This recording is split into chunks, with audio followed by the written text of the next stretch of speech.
السلام علیکم ورحمت الله. نننی ټاپک زموږ د باره کې دی چې کله شاته نه هم بسترې کې ښځې سره دې کې نن چې مونږ کوم د دې نقصانات دي او د دې کوم طبي نقصانات دي، ځکه چې اسلامي خو تاسو ته علماء کرامو ډېر زیات بیان کړي دي، د هر ممبر او مسجد نه بیانېږي، په یوټیوب او فیسبوک باندې هم علما خپل کار کوي.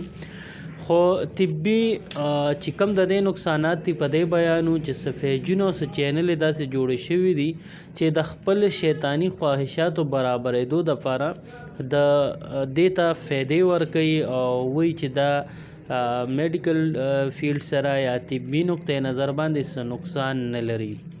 نو دا هغې د ځان نه یو خبره مشوره کړې ده، بلکې چې تاسو چا سره کښېنئ یو طبي ډاکټر سره، حکیم سره، او تاسو ته ووایي چې بالکل د دې نقصانات شته.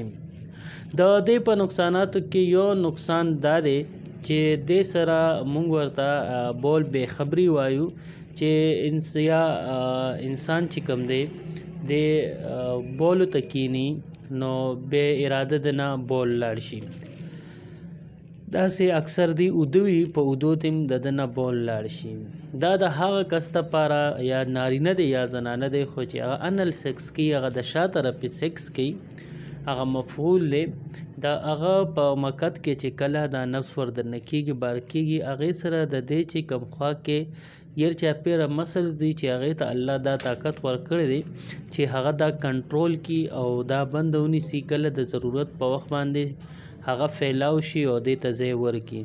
خو چې کله یو انسان دکه غلط کار کوي، مفعول یې په پښتو څپه کې چې کونه ورکوي، نو بیا دکه مسل چې دا لوز شي او بیا هغه په بولو باندې قابو نشي لرلی او هغه نه بول بې خبري خبره هم نه وي او د هغه نه بول ځي او داسې ارتباط هم خارجېږي او هغه پې کنټرول نشي لرلی. امید دی چې ویډیو به خوښه شوي. د نورو داسې جنسي معلومات ترلاسه کولو دپاره زموږ چینل سبسکرایب کړئ او د بیل آیکن ورسره هم دباو کړئ. په دې ټاپک باندې به نورې خبرې هم کېږي. شکریہ.